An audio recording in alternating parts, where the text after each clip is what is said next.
మహిమను విడచి మనిలోకి దిగి వచ్చి మార్గముగా మారి మనిషిగా మార్చావు. మహినే నీవు మాధుర్యముగా మార్చి మాదిరి చూపి నరరూపమిచ్చావు. మహిమను విడచి మనిలోకి దిగి వచ్చి మార్గముగా మారి మనిషిగా మార్చావు. మహినే నీవు మాధుర్యముగా మార్చి మాదిరి చూపి నరరూపమిచ్చావు. మహిమను నీవు మహిమను పొంద మహిమగా మార్చింది నీ కృప. మహిమను నీవు మహిమను పొంద మహిమగా మార్చింది నీ కృప. యేసయ్యా నీ కృప నాకు చాలయ్యా, నీ కృప లేనిదే నే బ్రతుకలేనయ్యా. యేసయ్యా నీ కృప నాకు చాలయ్యా, నీ కృప లేనిదే నే బ్రతుకలేనయ్యా. నీ కృప లేని క్షణము నీ దయ లేని క్షణము నేను ఊహించలేను యేసయ్యా. నీ కృప లేని క్షణము నీ దయ లేని క్షణము నేను ఊహించలేను యేసయ్యా. ఆజ్ఞల మార్గమున ఆశ్రయమును ఇచ్చి ఆపత్కాలమున ఆదుకున్నావు. ఆత్మీయులతో ఆనందింపజేసి ఆనంద తైలముతో అభిషేకించావు. ఆజ్ఞల మార్గమున ఆశ్రయమును ఇచ్చి ఆపత్కాలమున ఆదుకున్నావు. ఆత్మీయులతో ఆనందింపజేసి ఆనంద తైలముతో అభిషేకించావు. ఆశతీరా ఆరాధన చేసే అదృష్టమిచ్చింది నీ కృప. ఆశతీరా ఆరాధన చేసే అదృష్టమిచ్చింది నీ కృప. యేసయ్యా నీ కృప నాకు చాలయ్యా, నీ కృప లేనిదే నే బ్రతుకలేనయ్యా. యేసయ్యా నీ కృప నాకు చాలయ్యా, నీ కృప లేనిదే నే బ్రతుకలేనయ్యా. నీ కృప లేని క్షణము నీ దయ లేని క్షణము నేను ఊహించలేను యేసయ్యా. నీ కృప లేని క్షణము నీ దయ లేని క్షణము నేను ఊహించలేను యేసయ్యా. యేసయ్యా నీ కృప నాకు చాలయ్యా, నీ కృప లేనిదే నే బ్రతుకలేనయ్యా. యేసయ్యా నీ కృప నాకు చాలయ్యా, నీ కృప లేనిదే నే బ్రతుకలేనయ్యా. నీ కృప లేని క్షణము నీ దయ లేని క్షణము నేను ఊహించలేను యేసయ్యా. నీ కృప లేని క్షణము నీ దయ లేని క్షణము నేను ఊహించలేను యేసయ్యా. నీ కృప లేని క్షణము నీ దయ లేని క్షణము నేను ఊహించలేను యేసయ్యా. నీ కృప లేని క్షణము నీ దయ లేని క్షణము నేను ఊహించలేను యేసయ్యా. 48వ పాట ఎల్లలు లేనిది సరిహద్దులు లేనిది అవధులు లేనిది యేసుని ప్రేమ. అందరం పాడదాం ఉత్సాహంగా సంతోషంగా దేవుని నామాన్ని మహిమపడతాం కనపడతాం. 48వ పాట. ఎల్లలు లేనిది సరిహద్దులు లేనిది అవధులు లేనిది యేసుని ప్రేమ. నిశ్చలమైనది ఎన్నడు మారనిది మాటే తప్పనిది యేసుని ప్రేమ. ఎల్లలు లేనిది సరిహద్దులు లేనిది అవధులు లేనిది యేసుని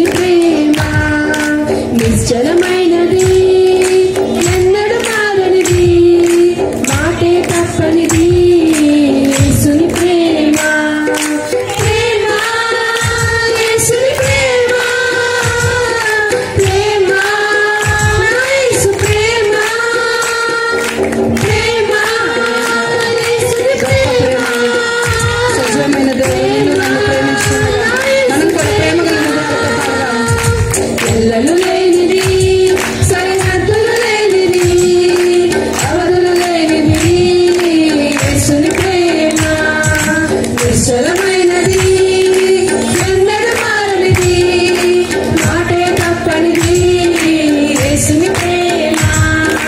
జీవిత యాత్రలో నీ కలలే చెదిరినా, జీవన పయనములో అందరూ విడిచినా, జీవిత యాత్రలో నీ కలలే చెదిరినా, జీవన పయనములో అందరూ విడిచినా, విడువనిది మరువనిది, విడువనిది మరువనిది యేసుని ప్రేమ.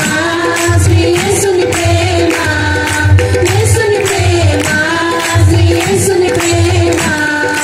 ప్రేమ, యేసుని ప్రేమ, ప్రేమ, నా యేసు ప్రేమ, ప్రేమ, యేసుని ప్రేమ, ప్రేమ, నా యేసు ప్రేమ. ఎల్లలు లేనిది, సరిహద్దులు లేనిది, అవధులు లేనిది యేసుని ప్రేమ. నిశ్చలమైనది, ఎన్నడూ మారనిది, మాటే తప్పనిది యేసుని ప్రేమ. కలువరి పయనములో రక్తపు దారులు, దేవుని ప్రేమకు రుజువే నేస్తమా. కలువరి పయనములో రక్తపు దారులు, దేవుని ప్రేమకు రుజువే నేస్తమా. తడగనిది చెదరనిది, తడగనిది చెదరనిది యేసుని ప్రేమ.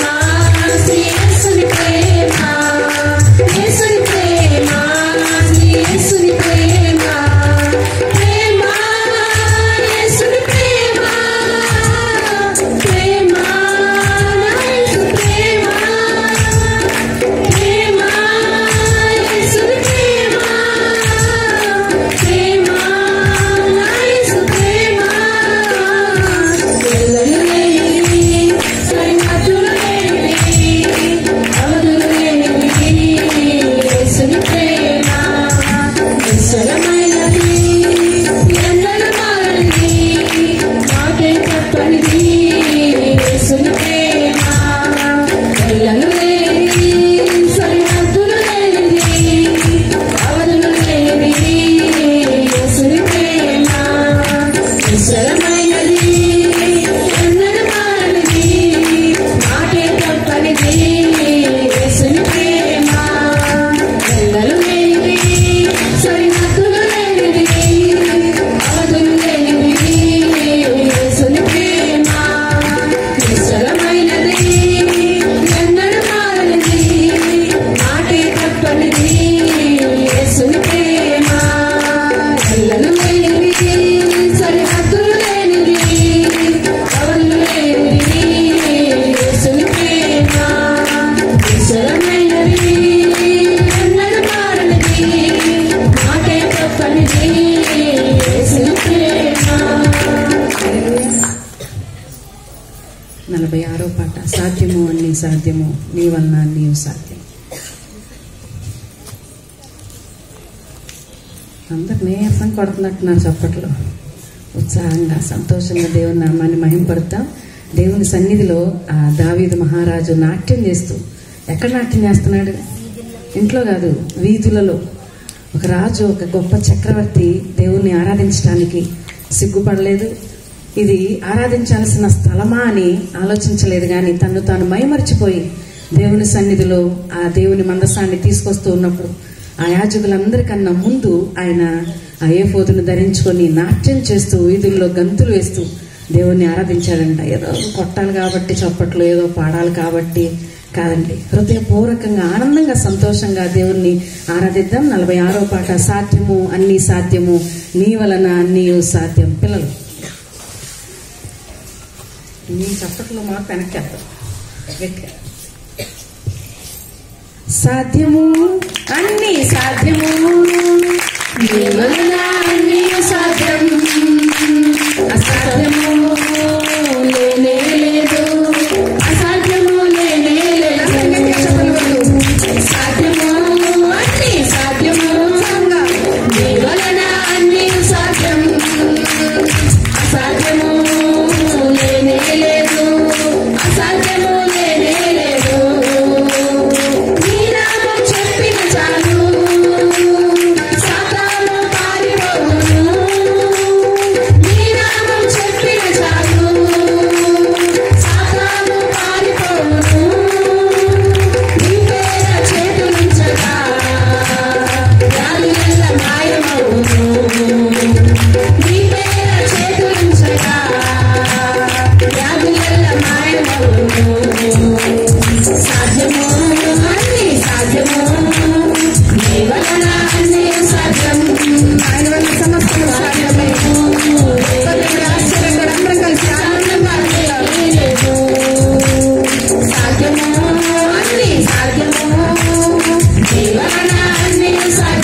అసాధ్యము లేనే లేదు, అసాధ్యము లేనే లేదు.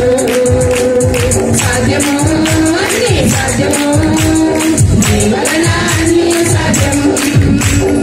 అసాధ్యము లేనే లేదు, అసాధ్యము లేనే లేదు. సాధ్యము అన్ని సాధ్యము, నీ వలన అన్ని సాధ్యం. అసాధ్యము లేనే లేదు, అసాధ్యము లేనే లేదు. సాధ్యము అన్ని సాధ్యము, నీ వలన అన్ని సాధ్యం. అసాధ్యము లేనే లేదు, అసాధ్యము లేనే లేదు. సాధ్యము అన్ని సాధ్యము, నీ వలన అన్ని సాధ్యం. అసాధ్యము లేనే లేదు, అసాధ్యము లేనే లేదు. నాలుగో పాట నీవేనా సంతోషగానము రక్షణ శృంగం మహాశయ.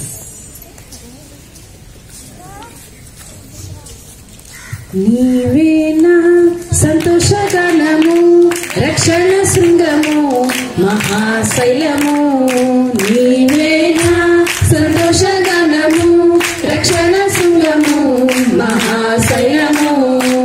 బలసూరుడా యేసయ్యా నా తోడై, ఉన్నత స్థలములపై నడిపించుచున్నావు. బలసూరుడా యేసయ్యా నా తోడై, ఉన్నత స్థలములపై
సంతోషగానము రక్షణ సింగము మహాశైలము నీవేనా సంతోషగానము రక్షణ సింగము మహాశైలము నిర్జీవమైన లోయయందు జీవాధిపతివై వెలసినావు నీన శరీరం మహిమ శరీరముగా నీ వాక్కుతో మహాసైన్యముగా మార్చినావు నిర్జీవమైన లోయయందు జీవాధిపతివై వెలసినావు నీన శరీరం మహిమ శరీరముగా నీ వాక్కుతో మహాసైన్యముగా మార్చినావు.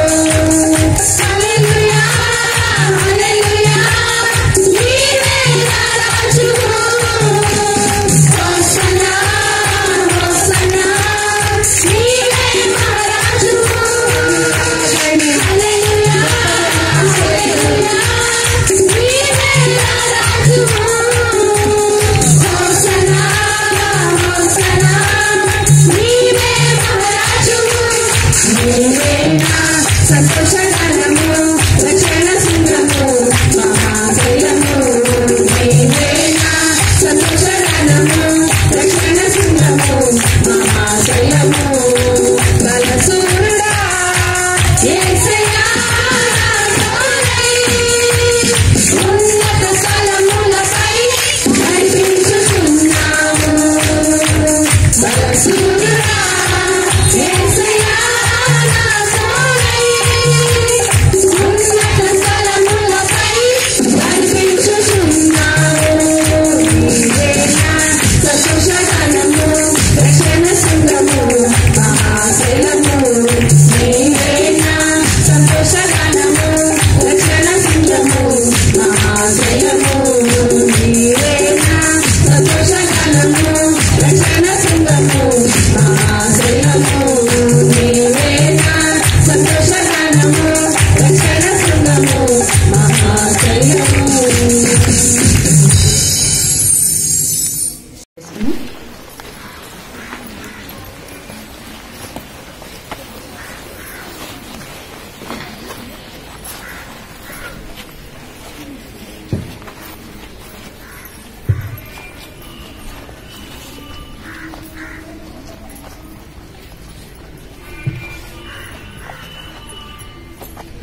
చేతులెత్తి మనల్ని మనం దేవునికి సమర్పించుకున్న ఉదయ కాలమందు ఈ పునరుత్థాన మందు దేవాది దేవుడు గొప్ప దేవుడు సజీవుల లెక్కల్లో మనల్ని కాపాడిన దేవుడు ఏ కీడు మనకు కానీ మన కుటుంబాలకు కానీ అంటనివ్వకుండా కోట వలె కొండ వలె మన చుట్టూ ఆయన సన్నిధి నుంచిన గొప్ప దేవుడు ఇశ్రాయేల్ని కాపాడువాడు కునుకడు నిద్రపోడని వాగ్దానం ఇచ్చిన దేవుడు ఈ రోజున మనందరినీ కాపాడిన దేవుడు ఆయన.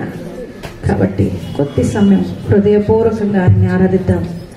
హృదయపూర్వకంగా మన స్తుతుల సింహాసనం వేసి ఆయన ఆహ్వానించుదాం. గొప్ప దేవుడు అత్యున్నతమైన సింహాసనం మీద పరలోకమందు ఆశ్రయమైన దేవుడు మన మధ్యకి రావడానికి సిద్ధంగా ఉన్నప్పుడు, ముఖ్యంగా ఈ రోజున నీ జీవితంలోనికి రావడానికి ఆయన సిద్ధంగా ఉన్నప్పుడు నువ్వు హృదయపూర్వకంగా స్తుతులు చెల్లించగలిగితే, స్తుతులతో ఆయనకు సింహాసనాన్ని వేసి ఆత్మతో ఆయన ఆరాధించడానికి సిద్ధంగా ఉన్నట్లయితే ఈ రోజున ఇప్పుడే నీ జీవితంలోనికి వచ్చి నీ వేసిన స్తుతులను అర్పించిన స్తుతుల సింహాసనం మీద ఆసీనుడయ్యి నిన్ను నీ కుటుంబాన్ని దీవించటానికి సిద్ధంగా ఉన్న దేవుడు ఆయన. రాజాదిరాజు, ప్రభువులకు ప్రభు, గొప్ప దేవుడు, సర్వ సృష్టికర్త. ఆయన మన జీవితంలో రావటానికి మనలో ఏ ఎన్నిక లేకపోయినా, అర్హత యోగ్యత లేకపోయినా కానీ మనల్ని ఈ రోజున ఆయన చూస్తూ ఉన్నాడు. ఆయనైతే సిద్ధంగా ఉన్నాడు నీ జీవితంలోకి రావడానికి. మరి నువ్వు సిద్ధంగా ఉన్నావా? ఈ రోజున హృదయకాలం మందు పరిశీలించుకో, పరీక్షించుకో. ఆయన హృదయపూర్వకంగా ఆరాధించగలుగుతున్నావా? ఇంకా లోకపు ఆశలు, లోకపు ప్రలోభాల మధ్య ఎక్కడైనా బంధించబడి ఉన్నావా? నిన్ను నువ్వు పరిశీలించుకో. ఒక్కసారి గతకాలం అంతా దేవుడు చేసిన మేళ్ళన్నిటినీ జ్ఞాపకం చేసుకో. ఒక్కసారి నీ జీవితంలో ఆయన చేసిన మేళ్ళన్నిటిని బట్టి ఆయన్ని హృదయపూర్వకంగా స్తుతించు, హృదయపూర్వకంగా ఆరాధించు. ఈ రోజున మనం సజీవ లెక్కలో ఉన్నాము అంటే ఇది కేవలం ఆయన ఉచితమైన కృపను బట్టి మాత్రమే మనం బ్రతికి ఉన్నాం. మనలో ఏ గొప్పతనం లేదు. ఒకరోజు మనకి ఇచ్చాడు, ఇంకా ఆయుష్ను మనకి ఇస్తున్నాడంటే ఆయన కొరకు ఇంకా మనం పని చేయకపోతున్నా, ఆయన ఇంకా మనం ప్రేమించకపోతున్నా, ఇంకా మనం ఆయన వెతకకపోతున్నా, కానీ ఆయనే మనల్ని వెతుక్కుంటూ వచ్చిన దేవుడు, నిన్ను నన్ను వెతికి రక్షించిన దేవుడు ఆయన. కాబట్టి హృదయపూర్వకంగా ఆయన చేసిన మేలన్నింటినీ బట్టి ఆయన ఆరాధిద్దాం. ఆనాడు పాపాత్మురాలు స్త్రీ ఏ విధంగా అయితే పశ్చాత్తాపంతో కన్నీటితో ఆయన పాదాలను కడిగి ఏ విధంగా అయితే ఆ పాప క్షమాపణ పొందుకుంది, ఈరోజు ఎవరైనా మనలో ఇంకా తప్పులు పాపాలు ఉన్నట్లయితే, ఆయనకి నచ్చని మాటలు ఆలోచనలు మనలో ఉన్నట్లయితే ఇప్పుడే కన్నీటితో వాటిని ఒప్పుకొని విడిచిపెట్టేద్దాం. గొప్ప దేవుడు, నమ్మదగిన దేవుడు, మన పాపాలన్నింటినీ కొట్టివేయడానికి సిద్ధంగా ఉన్న దేవుడు. అవి ఘోరమైనవైనా ఎంత ఎర్రనవైనా కానీ వాటిని హిమం వలె మార్చడానికి సిద్ధంగా ఉన్న దేవుడు. కాబట్టి ఈ రోజు మనల్ని మనం దేవునికి సంపూర్ణంగా సమర్పించుకుందాం. పరిశుద్ధత లేకుండా, హృదయ శుద్ధి లేకుండా ఆయన చూడగలిగే అవకాశమే లేదు. కాబట్టి దేవా, నా హృదయాన్ని శుద్ధి చేయ, దేవా నన్ను కడుగు ప్రభువా, దేవా నాయన నేను అర్పించే స్థుతుల మీద నువ్వు ఆశ్రయుడు కావాలంటే అయ్యా యథార్థమైన హృదయాన్ని నాకు దయచే దేవా. ఆత్మతో నిన్ను ఆరాధించే గుంపులో నన్నులో పెట్టదండి అని ఎవరికి వారమే హృదయపూర్వకంగా నోరు తెరిచి ప్రార్థన చేద్దాం. గొప్ప దేవుడా, బలవంతుడా, నీకే వందనాలు. సర్వశక్తిమంతుడా, సర్వాధికారి, నీకే మహిమ నాయన. జీవాధిపతి, గతించిన కాలమంతా మా జీవితంలో మీరు చేసిన ప్రతి ఒక్క మేలును బట్టి తండ్రి నీకే వందనాలు చెల్లించుకుంటున్నామయ్యా. మా జీవిత కాలమంతా తండ్రి నిన్ను కీర్తించిన సరిపోదు దేవా. మా జీవిత కాలమంతా తండ్రి నీకు అర్పించిన అది సరిపోదు నాయన. మా జీవిత కాలమంతా తండ్రి అయ్యా, ఎందుకంటే మా ఈ జీవితాలు మావి కాదు కానీ అవి మీవి దేవా. మీ చిత్తానుసారంగా మమ్మల్ని నడిపించండి తండ్రి. అందరూ రెండు చేతులెత్తి, నా జీవిత కాలమంతా నిన్ను కీర్తించిన చాలునా, నా సమస్త సంపద నీకిచ్చిన చాలునా, ఏమి ఇవ్వగలనయ్యా అంటూ హృదయపూర్వకంగా దేవుణ్ణి ఆరాధిద్దాం. నా జీవిత కాలమంతా నిన్ను కీర్తించిన చాలునా, నా సమస్త సంపద నీకిచ్చిన చాలునా.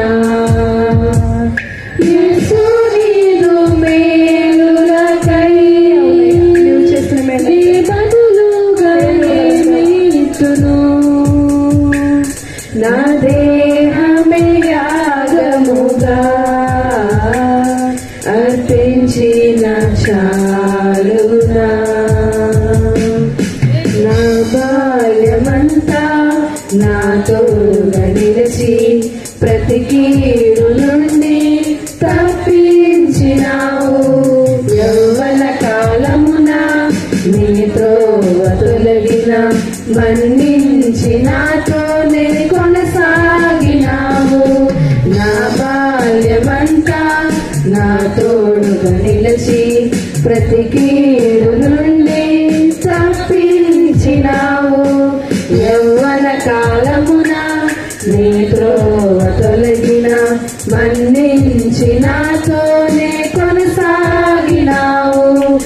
ఎన్నో శ్రమలు ఆపదలన్నిటిలో నన్ను ధైర్యపరచి నన్ను ఆదుకున్నావు. యేసు నీవే నీవే నీవే నా సర్వస్వము. నా జీవిత కాలమంతా నిన్ను కీర్తించిన చాలునా, నా సమస్త సంపద నీకిచ్చిన చాలునా. యేసు నీదు మేలులకై నే బదులుగా ఏమిచ్చును. నా దేహమే యాగముగా అర్పించిన చాలునా. నా జీవిత కాలమంతా నిన్ను కీర్తించిన చాలునా. నా సమస్త నీకిచ్చిన చాలునా. యేసు నీదు మేలులకై నే బదులుగా ఏమిచ్చును. నా దేహమే యాగముగా అర్పించిన చాలునా. నా జీవిత కాలమంతా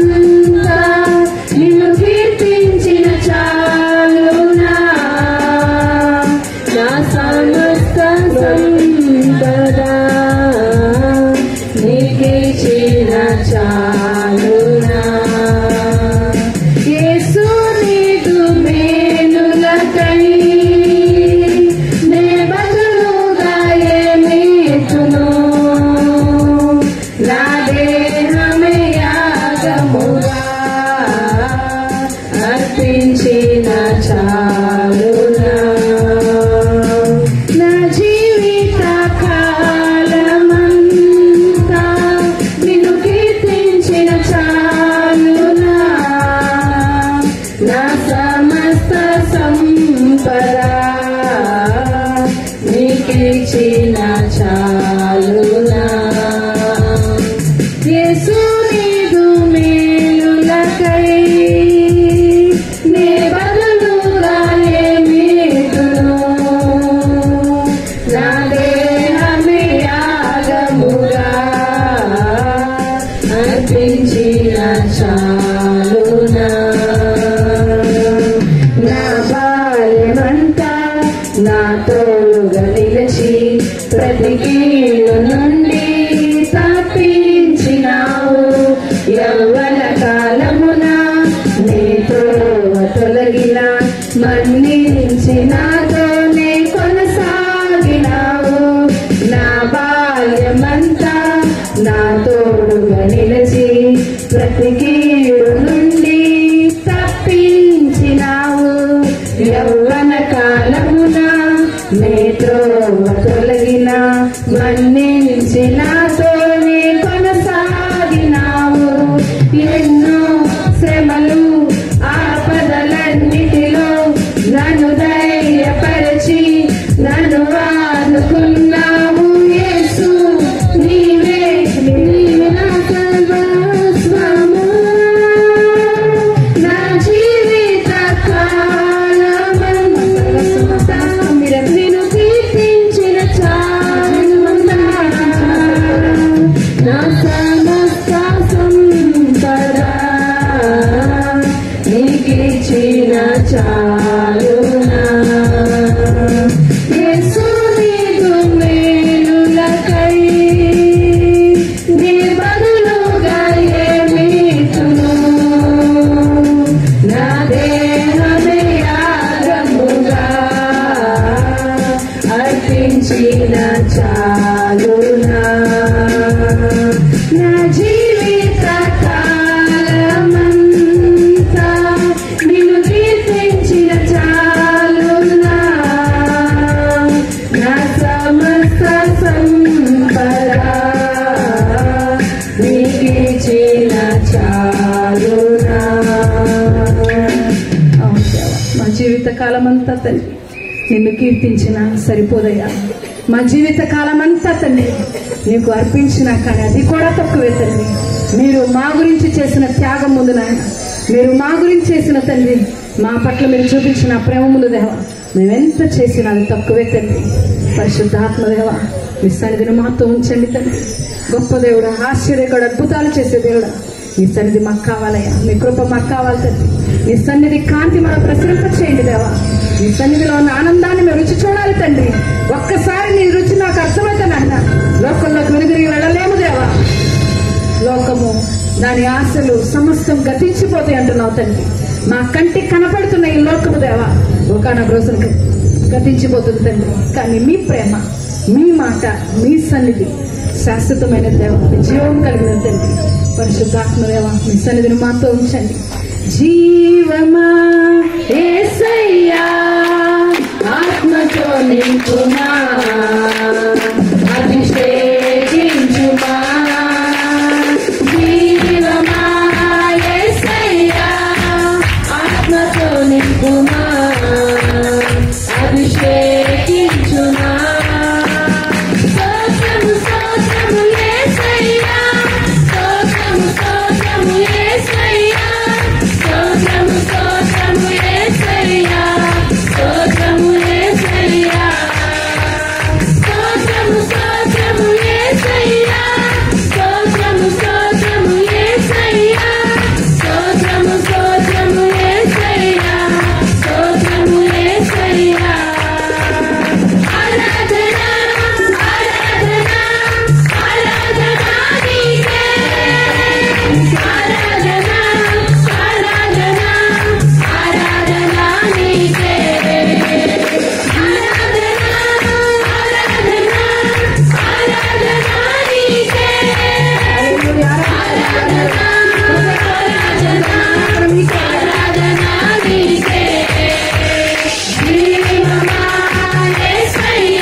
ఆరాధన మీకే దేవా.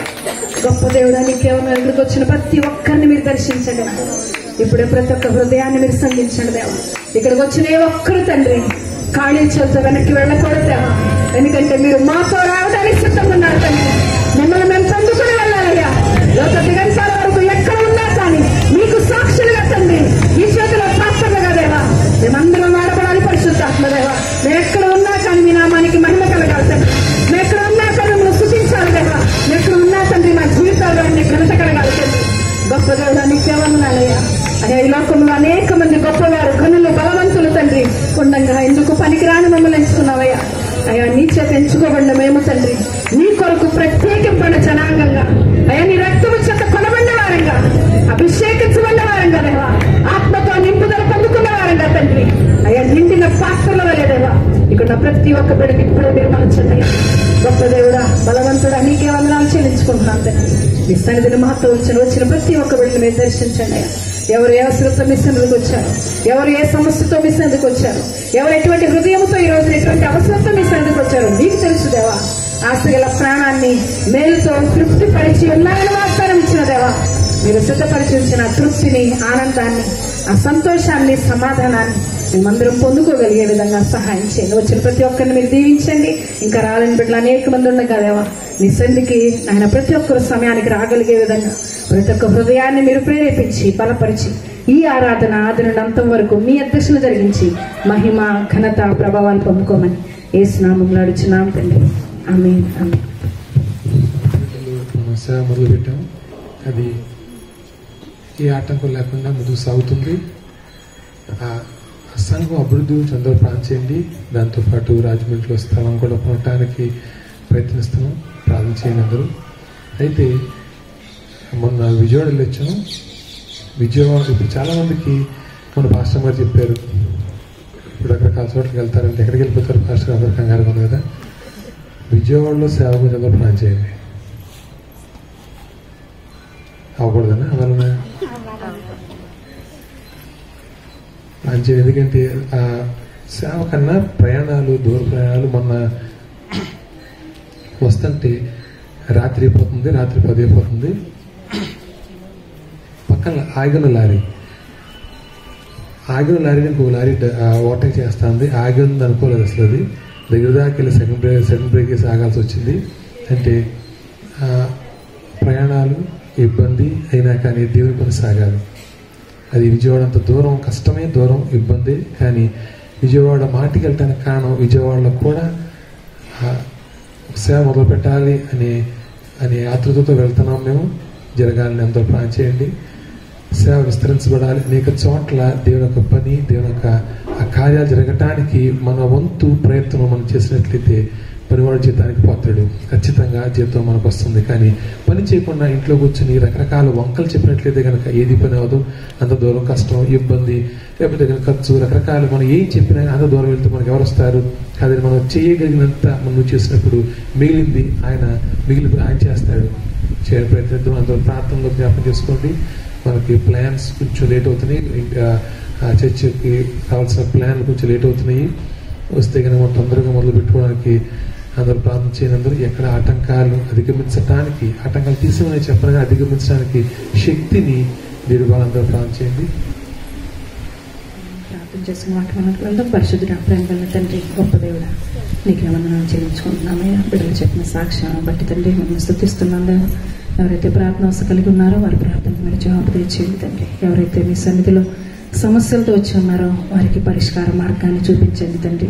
మీ సన్నిధిలో ఉన్న తృప్తిని, మీ సన్నిధిలో ఉన్న ఆనందాన్ని, మీ సన్నిధిలో ఉన్న ఆ రుచిని దేవా మేమందరం రుచి చూసి తెలుసుకోమంటున్నాం తండ్రి. నీ ప్రేమని రుచి చూడగలిగే ఆ జ్ఞానాన్ని మాకు దయచేయండి పరిశుద్ధాత్మదేవా. నీ సన్నిధిలో ఉన్న ఆనందం తండ్రి లోకంలో ఎక్కడా దొరకదు దేవా. మా ధనంతో, మా పేరు ప్రఖ్యాతులతో, మా ఆస్తులతో, మా అంతస్తులతో మేము పొందుకోలేనిది మనశ్శాంతి, తృప్తి నాయన. అవి మీ దగ్గర ఉచితంగా మాకు ఇవ్వబడుతూ ఉన్నప్పుడు మీ సన్నిధిలో ఉన్న ఆనందాన్ని, మనశ్శాంతిని, తృప్తిని మేమందరం పొందుకోగలిగే విధంగా సహాయం చేయండి పరిశుద్ధాత్మదేవ. అయా నన్ను మరుగుపరిచి మీ మాటల్ని, మీ ఉద్దేశాన్ని మాకందరికీ బయలుపరచండి దేవా. మీరే నాతో మాతో మాట్లాడి వాక్యం రెండంచుల ఖడ్గము గనుక దేవా మొదట చెప్తున్న నన్ను మీరు సంధించండి.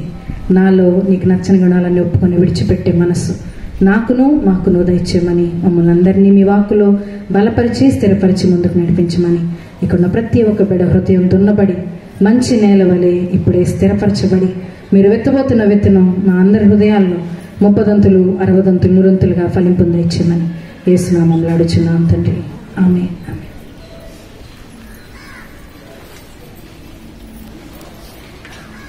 దేవుడు మన నుండి ఏం కోరుతూ ఉన్నాడు ఒక్కొక్క మాట మనం ధ్యానించుకుంటున్నాం. ఈ రోజున దేవుడు మన నుండి కోరుకుంటున్నది ఒక ఆసక్తికరమైన మాట. ప్రతి ఒక్కరూ అనుభవం గుండా వెళ్తారు. ఎందుకంటే ప్రతి ఒక్కరి జీవితంలో భయపడే పరిస్థితులు వస్తాయి కదండి. భయం, కొంతమందికి చీకటి అంటే భయం, కొంతమందికి ఒంటరిగా ఉంటే భయం, ఇంకొందరికి రకరకాల పరిస్థితులను బట్టి, లేమిని బట్టి కావచ్చు, అనారోగ్యాన్ని బట్టి కావచ్చు, ఆర్థికపరమైన సమస్యలను బట్టి కావచ్చు. భయం ప్రతి ఒక్కరూ, ఆ భయం అనేది టేస్ట్ తెలియకుండా ఎవరికి ఉండదు. ఏదో ఒక సమయంలో భయానికి గురవుతూ ఉంటాం, ఏదో ఒక సమయంలో భయపడుతూ ఉంటాం. కానీ ఈ రోజున దేవుడు మన నుండి కోరుకుంటున్న మాట, భయాన్ని మనం జయించాలి. మన జీవితంలో నుంచి భయాన్ని తీసేయాలి. చదువుకునే పిల్లలకి ఎగ్జామ్స్ అంటే భయం. ఇప్పుడు స్కూల్ లేదు కదా, లాక్డౌన్, పిల్లలందరికీ స్కూల్ అంటే భయం కదా. ఏదో ఒక భయం మనల్ని వెంటాడుతూ ఉంటుంది. కాబట్టి మన ఆత్మీయ జీవితంలో భయం మన నుండి తీసివేయాలి, శారీరకంగా కూడా. ఎప్పుడైతే భయాన్ని తీసివేయగలుగుతామో దేవుని యొక్క సహాయాన్ని, దేవుని యొక్క సన్నిధిని మనం పొందుకోగలుగుతాం. ఆయా సమస్యల మీద మనం విజయాన్ని పొందుకోగలుగుతాం. కాబట్టి ఈ రోజున దేవుడు మన నుండి కోరుకుంటుంది మనలో నుండి భయాన్ని తీసివేయాలి. ఎందుకంటే ఆయన ఆత్మ భయం ఎరుగని ఆత్మ, దత్తపుత్ర ఆత్మ, ధైర్యం కలిగిన ఆత్మ. మరి మనలో భయం ఉంటే ధైర్యం కలిగిన దేవుడు, భయం ఎరుగని దేవుడు మనతో ఎలా ఉండగలడు? ఆలోచిద్దాం. ఆయన మాట్లాడే దేవుడు, సజీవమైన దేవుడు, నీతో నాతో నివాసం చేయడానికి ఇష్టపడుతున్న దేవుడు. ఆయన దత్తపుత్రాత్మ. కానీ మనం భయపడుతూ ఉంటే ఆయన ఆశ్చర్య కార్యాలని మన జీవితంలో మనం పొందుకోలేం. కాబట్టి ఈ రోజున ఏ విధంగా మనం భయాన్ని జయించాలి, భయం గనక మనలో లేనట్లయితే మనం ఏ విధంగా దీవించబడితే ఈ రోజు నేర్చుకుందాం. మనం కీర్తనల గ్రంథం 27వ అధ్యాయం 1 నుండి 3 వచనాలు. కీర్తనలు 27, 1 నుండి 3. యెహోవా నాకు వెలుగును రక్షణయునై ఉన్నాడు, నేను ఎవరికి భయపడుదును? యెహోవా నా ప్రాణదుర్గము, ఎవరికి వెరతును? నా శరీర మాంసము తినుటకై దుష్టులు నా మీదకి వచ్చినప్పుడు, నన్ను బాధించు శత్రువులు నా మీదకి వచ్చినప్పుడు, వారు తొట్రిల్లి కూలిరి. నాతో యుద్ధము చేయుటకు దండు దిగినను నా హృదయము భయపడదు. నా మీదకి యుద్ధము రేగినను దీనిలో నేను ధైర్యము విడవకయుందును. ఇది దావీదు మహారాజు చెప్తున్న మాటలు. ఆయన దేవుని సన్నిధిలో ఆనందాన్ని అనుభవిస్తూ దేవుని ఆయనలో ఉన్న ధైర్యాన్ని దావీదు పొందుకొని చెప్తున్నాడు ఈ మాట. భయం గనక మనలో ఉంటే దేవుని సహాయాన్ని పొందుకోలేం ఖచ్చితంగా. కానీ ఎవరైతే ఈ భయంతో పోరాడి దాన్ని నెగ్గి దాన్ని జయిస్తారో వారు ఖచ్చితంగా దేవుని యొక్క దీవెన్ని. ఇక్కడ చూసినట్లయితే శత్రువు దండు దిగిందంట దావీదు మీదకి. కానీ ఏమైందంట? దావీదు ఒక్కడే, కానీ శత్రువు బోల్డ్ మందితో వచ్చాడు. దండుతో, గొప్ప సైన్యంతో శత్రువులు వచ్చారు. కానీ శత్రువే తొట్టిల్లి కూలిపోయిందంట. కానీ దావీదు నిలబడున్నాడు. కారణం దేవుని యొక్క చేయి పట్టుకొని నిలబడ్డాడు. నా మీదకి శత్రువు దండు దిగినను నేను భయపడను, నా మీదకి శత్రువు దండుతో వచ్చినా గాని ఆ శత్రువే తొట్టిల్లు పడిపోతాడు, నేను ధైర్యము విడువను. ఎందుకంటే నేను ఎవరికి భయపడతాను, నేను దేనికి భయపడను నేను. ఎందుకంటే దావీదు 17 సంవత్సరాలప్పుడు సుమారు మరి సమూయేలు చేత అభిషేకించబడ్డాడు. అక్కడి నుండి ఎంతో పోరాటం, మరి ఎన్నో అనుభవాలు దావీదు జీవితంలో. మరి అరణ్యంలో పారిపోవాల్సిన స్థితి. తన మామగారైనటువంటి సౌలు దావీదును చంపటానికి మరి వెంటాడి మరి తిరుగుతూ ఉన్నప్పుడు, మరి సౌలు యొక్క సైన్యం మొత్తం దావీదుని తరుముతూ ఉన్నప్పుడు ఎప్పటికప్పుడు అరణ్యంలో పారిపోతూ ఉండేవాడంట. ఏ రాత్రి ఎక్కడ ఉండాలో తెలియదు, ఏం తినాలో తెలియదు, ఎక్కడ తలదాచుకోవాలో తెలియదు, ఎక్కడ పారిపోవాలో తెలియదు. ఎక్కడికి వెళితే సౌలు అక్కడికి వచ్చేసేవాడు. మళ్ళా కొత్త ప్రదేశం చూసుకోవాలి. ఎందుకంటే దావీదు ఒంటరి కాదు, దావీదుతో ఉన్న 600 మందిని, వారి ప్రాణాలని దావీదు కాపాడాలి. దావీదు మీద వారందరి బాధ్యత కూడా ఉంచబడింది. కాబట్టి వారందరినీ ఒక లీడ్ చేసి ఒక లీడర్ గా ఉన్న దావీదు భయపడినట్లయితే, దావీదు కనుక ఎక్కడైనా భయపడి మనం ఇంకా పారిపోలేంలే, ఇంకా అవ్వదులే, సౌలు చేతికి లొంగిపోదాంలని ఎక్కడ దావీదు బలహీనపడినా కానీ మొత్తం 600 మంది చనిపోయేవారు, దావీదు కూడా చనిపోయేవాడండి. కానీ దావీదు జయించాడు. ఎలాగా? ఒక్కడే 600 మందిని లీడ్ చేశాడు, ఒక్కడే ఆ భయంతో పోరాడాడు, ఒక్కడే దేవునికి దేవుని యొక్క చేయి పట్టుకొని ఒక సాక్షిగా శత్రువుతో ఎదిరించడానికి, ఆ శత్రువులతో పోరాడి వాడిని జయించడానికి దేవుని యొక్క చేయి పట్టుకొని నిలవబడ్డాడు. ఎలాగా? ఇక్కడ చూసినట్లయితే యెహోవా నాకు వెలుగును రక్షణే అన్నాడు. ఈ రోజున ఎవరైతే భయపడుతూ ఉన్నారో, భవిష్యత్తును గురించిన భయం, లేకపోతే ఉద్యోగం రాదేమో అన్న భయం, లేకపోతే ఎగ్జామ్స్ పాస్ అవనేమో అనే భయం, ఎవరైనా భయం గుండా వెళ్తున్నారా? ఖచ్చితంగా వెళ్తున్నాం. ఖచ్చితంగా భయం అనేది అందరి జీవితాల్లో ఏదో ఒక సమయంలో మన హృదయాన్ని అలా తాకుతుందండి. ఆ భయం అనారోగ్య రూపం రావచ్చు, లేకపోతే ఒక ఆర్థిక పరమైన సమస్య ద్వారా మన దగ్గర రావచ్చు, లేకపోతే భవిష్యత్తు గురించిన చింత ద్వారా రావచ్చు. ఎలాగైనా కానీ భయం అనేది మన తలుపు తడుతూ ఉన్నప్పుడు, మన హృదయాన్ని ఆ హృదయ ద్వారాన్ని తడుతూ ఉన్నప్పుడు ఒక్కసారి మనం చెప్పవలసిన మాట, యెహోవా నాకు వెలుగును రక్షణయునై ఉన్నాడు, నేను ఎవరికి భయపడుదును. ఎందుకంటే గాఢాంధకారంలో ఉన్నాం, చీకట్లో ఉన్నాం, మార్గం తెలియని దిశలో ఉన్నాం, ఎటువైపు వెళ్ళాలి, ఏం చేయాలి, ఆ సమస్యల సుడిగుండలో చిక్కుకుపోయినప్పుడు ఏం చేయాలో అర్థం కాని అయోమయ స్థితిలో ఉన్నప్పుడు, ఆ గాఢాంధకార చీకట్లో ఒక నిర్ణయం తీసుకోలేని స్థితిలో నువ్వు ఉన్నప్పుడు, అప్పుడు నువ్వు అనుకోవాల్సిన మాట, నేను చీకట్లో ఉన్నాను కానీ నా దేవుడు వెలుగై ఉన్నాడు, నన్ను నడిపించడానికి సిద్ధంగా ఉన్నాడు. చీకట్లో వెలుగు ఎంత ఆనందంగా ఉంటుందండి. చుట్టూరంతా చీకటి, కానీ వెలుగు మన దగ్గర ఉంటే ఏ భయం, ఏ చింత, ఏ నష్టం, ఏ కీడు మనకు దొరకదు. ఎందుకంటే అరణ్యంలో ప్రయాణాలు చేసేవారికి తెలుస్తుంది. ఎప్పుడైనా అరణ్యంలో ఉన్నప్పుడు ఆ రాత్రిపూట, పగలైతే ఎలాగోలో తిరిగేస్తారు, ఆయుధాలు ఉంటాయి, జంతువులు వచ్చినా గానీ కనపడతాయి, వాటితో పోరాడచ్చు. కానీ రాత్రిపూట ఏది ఎటువైపు నుంచి వస్తుందో తెలియదు. కానీ అటువంటిప్పుడు రాత్రిపూట అరణ్యంలో ఉండవలసిన ఆ సమయంలో మంట వెలిగించుకొని కూర్చుంటారు. ఎందుకు? ఆ మంటను చూస్తే జంతువుకు భయం. ఈ రోజున నీ మీదకి శత్రువు రావాలంటే భయపడాలి. శత్రువు భయపడాలంటే నువ్వు దేవుని చేయి పట్టుకోవాలి. చీకట్లోనే ఉన్నావు, ఇబ్బందుల్లోనే ఉన్నావు, సమస్యలో ఉన్నావు, భయం నీ దగ్గర రావడానికి సిద్ధంగా ఉంది. కానీ ఆ చీకట్లో ఉన్న నీవు వెలుగు వైపుకు చూసి, వెలుగులో ఉన్న ఆ శక్తిని నువ్వు గ్రహించి, ఆ వెలుగు మీద నువ్వు ఆధారపడి, వెలుగు మీద నువ్వు ఆనుకున్నట్లయితే, వెలుగై ఉన్న దేవుడు చీకటిలో నిన్ను చీకటితో ఉంచడు ఆయన. ఎందుకంటే నీ చీకటిని వెలుగుగా మార్చడానికి సిద్ధంగా ఉన్న దేవుడు. కానీ నువ్వు చీకటిని చూసి నువ్వు భయపడితే ఆయన ఏమి చేయలేడు. నువ్వు అనవలసిన మాట, ఈ రోజున భయపడుతూ ఉన్నప్పుడు, ఆ భయపడిన ఆ బలహీనమైన క్షణంలో నీవు నీ హృదయంతో చెప్పుకోవాల్సిన మాట, యెహోవా దేవుడు నాకు వెలుగై ఉన్నాడు, రక్షణై ఉన్నాడు. అంటే ఆయన మనల్ని కాపాడే దేవుడు. ఆయన మన చుట్టూ కంచి వేస్తాడు. ఎందుకంటే ఎలీషా మీదకి గొప్ప సైన్యం వచ్చిందంట.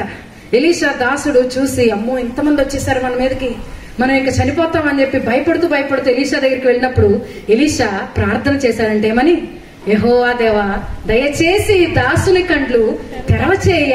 ఎప్పుడైతే ఎలీషా ప్రార్థన చేశాడో ఆ దాసుని కన్నులు తెరవబడ్డాయంట.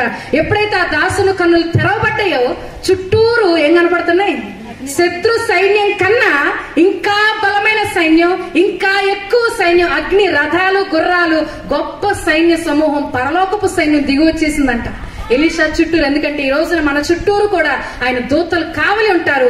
కానీ మనం ఆ సమస్యల వేళలో, ఇబ్బందుల వేళలో, ఆ చీకట్లో ఉన్నప్పుడు ఆ చీకటిని బట్టి భయపడుతూ, ఆ చీకటిని బట్టి ఇంకా నాకు రక్షణ లేదు అని మనం ఓడిపోతూ ఉంటాం, ఓటమిని అంగీకరిస్తుంటాం. కాదండి, ఓటమిని అంగీకరించడానికి ఆయన ఓటమిని అంగీకరించలేదు. ఆయన జయించిన దేవుడు.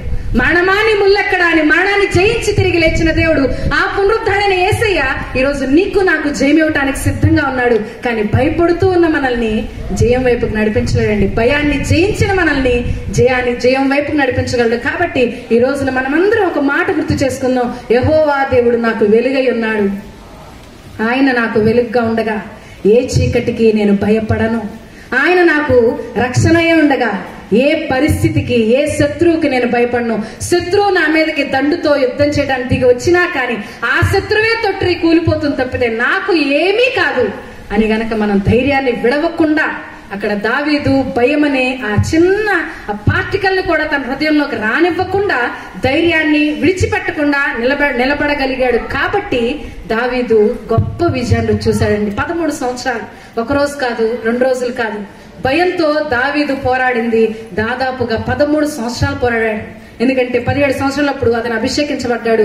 తిరిగి 30 సంవత్సరాల వయసు వచ్చిన తర్వాత దావీదు సింహాసనం మీద ఆసీనుడయ్యాడంట. మరి అన్ని సంవత్సరాల ప్రయాణం, ఒక రోజు కాదు, 2 రోజులు కాదు, 13 సంవత్సరాల నలుగులాట, 13 సంవత్సరాల సమస్యలు, 13 సంవత్సరాలు ఎన్నో ఇబ్బందులు. ఎందుకంటే తినడానికి ఆహారం లేని స్థితి, ఎన్నో మరి దినాలు ఆకలితో తన జనాంగం ఉండాల్సిన స్థితి. మరి ఆ స్థితిలో కూడా భయపడకుండా పోషించే దేవుణ్ణి, కాపాడే దేవుణ్ణి, ఆదరించే దేవుణ్ణి, బలపరిచే దేవుని మీద దావీదు ఆధారపడి అన్ని పరిస్థితుల్లో, ఒంటరితనం వచ్చింది దావీదికి, బలహీనపడే సమయాలు వచ్చినాయి, ఆకలి వచ్చింది, ఆర్థిక ఇబ్బందులు వచ్చినాయి, అనేకమైన ఇబ్బందులు వచ్చినా కానీ అంటే భవిష్యత్తు ఏమవుతుందో అర్థం కాని పరిస్థితి, 600 మందిని ఎలా కాపాడుకోవాలో తెలియని ఆ స్థితిలో కూడా మరి శత్రువు చేతికి మరి దక్కాల్సిన ఆ సమయంలో చివరి క్షణాల్లో కూడా, బలహీనమైన క్షణాల్లో ఒక్క ఈటి విసిరితే దావీదు చనిపోవాల్సిన ఆఖరి గడియల నుంచి కూడా దేవుడు దావీదుని కాపాడాడు. కారణం దావీదు ధైర్యం విడిచిపెట్టకుండా దేవుని వైపు చూస్తూ, ఆ చీకట్లో ఉన్నప్పటికీ ఆ వెలుగును పొందుకుంటూ, ఆ వెలుగును ఆశ్రయిస్తూ, ఆ రక్షణగా నిలబడిన దేవుని యొక్క ఆ గొప్పతనాన్ని ఆశ్రయించి నిలబడ్డాడు. కాబట్టి దావీదు యొక్క సింహాసనం ఈనాటికి స్థిరపరచబడింది. ఏ విధంగా దావీదు తన జీవితంలో జయాన్ని పొందుకున్నాడు ఈరోజు చూసినట్లయితే 1 సమూయేలు గ్రంథం 17వ అధ్యాయం 50వ వచనం. 1 సమూయేలు 17:50. దావీదు ఫిలిష్తీని కంటే బలాఢ్యుడై ఖడ్గము లేకయే వడిసెలతోనూ రాతితోనూ ఆ ఫిలిష్తీని కొట్టి చంపెను. ఒక చిన్న వాక్యంతో రాశాడు. ఫిలిష్తీని కంటే దావీదు బలాఢ్యుడై. ఎలా వచ్చింది దావీదుకి అంత బలం? ఎలా వచ్చింది? అంత బలవంతుడైన, అంత అందరినీ భయపెట్టిన 40 రోజులు అంట, 40 రోజుల నుంచి అప్పటికి ఆ ఫిలిష్తీయుడు, ఆ గొల్యాతు ఇస్రాయేల్ దేశాన్ని, ఆ రాజుని, ఆ సైన్యాన్ని అంతటిని భయపడుతూ ఉన్నాడు 40 రోజులు. ఒక రోజు కాదు, 2 రోజులు కాదు, ఉదయం సాయంత్రం ప్రతిరోజు గొల్యాతు వచ్చి సవాల్ విసిరేవాడు. నన్ను ఎదిరించే వాళ్ళు ఎవరైనా ఉన్నారా, నాతో పోరాడే వాళ్ళు ఎవరైనా ఉన్నారా అని ఇశ్రాయేల్ దేశం మీదకి సవాల్ విసురుతూ ఉన్నప్పుడు అంత గొప్ప బలవంతుడైన గొల్యాతును చూసి సౌలు బలవంతుడే, సౌలు బలం లేనివాడని కాదండి, గొప్ప బలవంతుడైన సౌలు సైతం భయపడి యుద్ధము చేయలేని పరిస్థితి. 40 రోజుల నుండి ఎంతో భయంకరమైన అవమానాన్ని, ఎంతో భయంకరమైన నిందల్ని, ఎగతాళి మాటల్ని భరిస్తున్న ఇశ్రాయేల్ దేశ ప్రజలు. కానీ ఎప్పుడైతే దావీదు ఆ ఏలా లోయలోకి, ఆ ప్రదేశంలోకి వచ్చాడో, ఫిలిష్తీని కంటే బలాఢ్యుడై ఖడ్గము లేకయే వడిసెలతోనూ రాతితోనూ ఆ గొల్యాతుని చంపివేశను. ఎలాగా జయం పొందుకున్నాడు? భయం ఏ విధంగా జయించాడు దావీదు? ఈరోజు మనం నేర్చుకున్నట్లయితే మొదటగా మనం చేయవలసింది, శత్రువు యొక్క బలాన్ని నువ్వు చూడకూడదు. నీ జీవితంలో భయాన్ని నువ్వు జయించాలి అంటే శత్రువు బలాన్ని నువ్వు చూడకూడదు. ఎందుకంటే దేవుడు ఒక వాగ్దానం ఇస్తున్నాడు, శత్రువు బలమంతటి మీద నీకు అధికారం ఇచ్చేదను. శత్రువు బలమంతటి మీద అధికారం ఎప్పుడు నీకు ఇస్తాడు అంటే ఆయన ఎప్పుడైతే నువ్వు శత్రువు బలాన్ని నువ్వు చూడకుండా ఉంటావో. శత్రువు బలం చూస్తే ఏమవుతుంది? శత్రువు అంటే ఏదో కదా, ఒక అనారోగ్యం అనుకోండి, లేకపోతే ఒక ఆర్థికపరమైన సమస్య, అది ఎలాంటి సమస్య అయినా కానీ ఒక సమస్య వచ్చినప్పుడు మనం భయపడతాం. కారణం ఏంటి చెప్పమంటారా? సమస్యను బట్టి కాదు, ఆ సమస్య వల్ల మనకు కలిగే నష్టం ఏంటి అని ఆలోచించడం మొదలు పెడతాం. ఎప్పుడైతే నువ్వు సమస్యను చూడటం మొదలు పెడతావో ఆ సమస్య యొక్క కోణం మారిపోతుంది నీ జీవితంలో.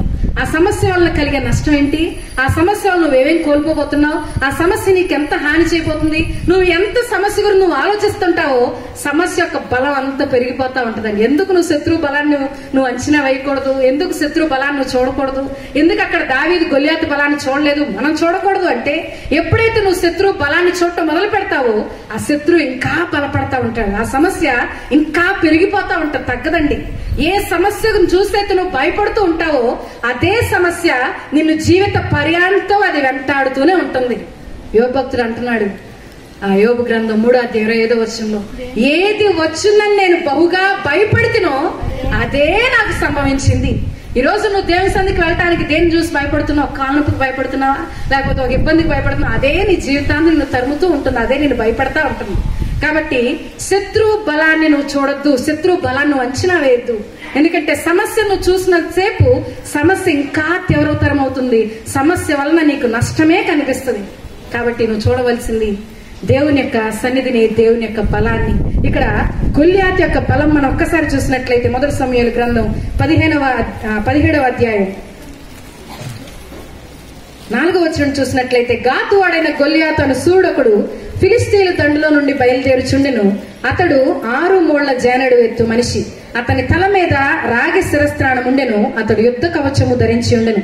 ఆ కవచము 5,000 తులముల రాగి ఎత్తు కలది.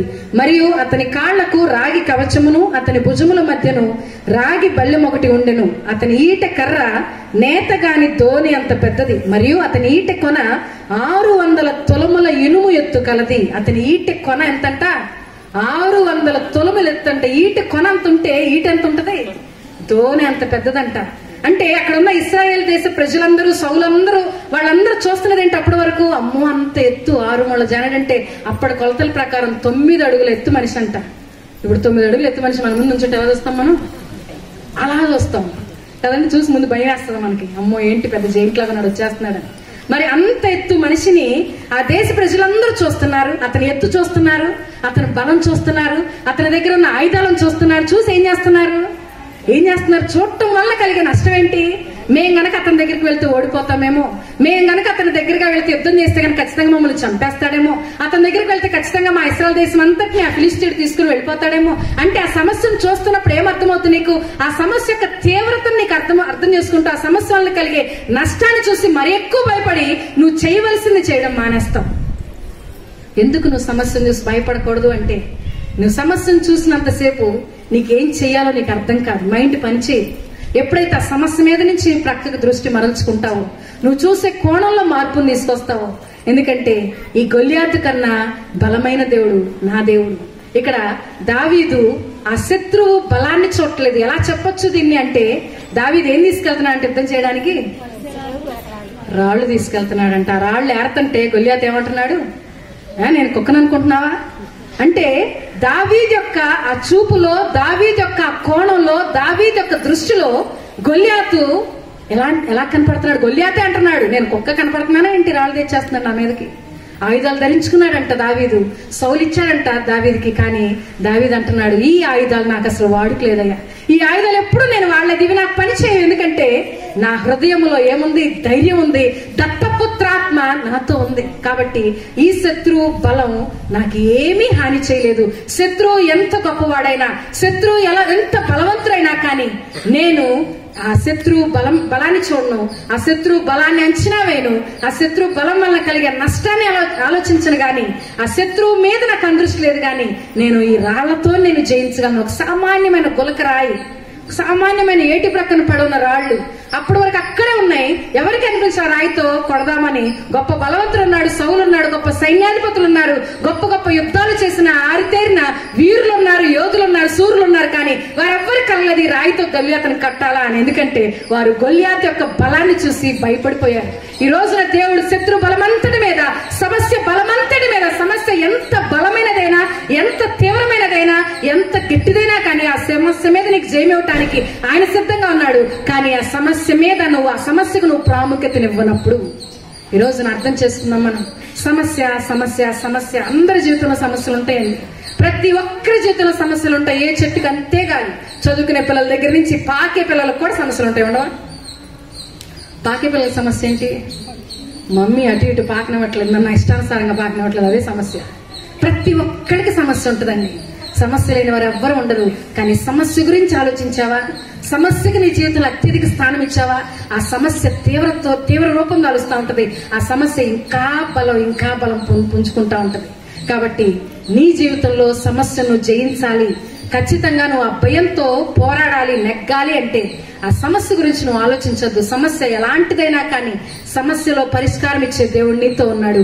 ఆయన వైపు చూడు. సమస్యను కాదు కానీ మనం చూడవలసింది ఆ సమస్యను చూసే కోణంలో మార్పు రావాలి. ఈ సమస్య నన్నేం చేయగలదు, ఈ శత్రువు బలం నన్నేం చేయగలదు, ఈ శత్రువు నన్నేం చేయగలడు అనే ఆలోచన ఆటోమేటిక్ గా నువ్వు శత్రువు మీద జయం పొందుకున్నట్టే, సగం విజయం అక్కడ నువ్వు పొందుకున్నట్టే. ఎప్పుడైతే శత్రువు బలం వేస్తుందండి, అక్కడ గొల్యాతు భయం వేసింది. ఎప్పుడైతే దావీదు రాయి తీసుకుని గొల్యాతు దగ్గరికి వస్తున్నాడు, సగం చచ్చిపోయాడు అక్కడే గొల్యాతు. ఎందుకంటే ఎలాంటి వాడు, ఇతనేంటి నా మీదకి రాయి తీసుకొస్తున్నాయేంటి? ఆ ఆలోచన ఉంది చూసారా, గొల్యాతుని భయపెట్టింది. ఈ రోజున సమస్య నిన్ను చూసి భయపడాలి. సమస్య యొక్క బలం అంటే నీలో ఉన్న ఆత్మస్థైర్యాన్ని చూసి ఆ సమస్య యొక్క బలం తగ్గిపోవాలంటే ఖచ్చితంగా ఆత్మస్థైర్యం ఎక్కడో దొరకదు. నువ్వు ఒక్కళ్ళు వెయ్యి దేవుని సంధించి ఆత్మస్థైర్యం దిగి వస్తుంది.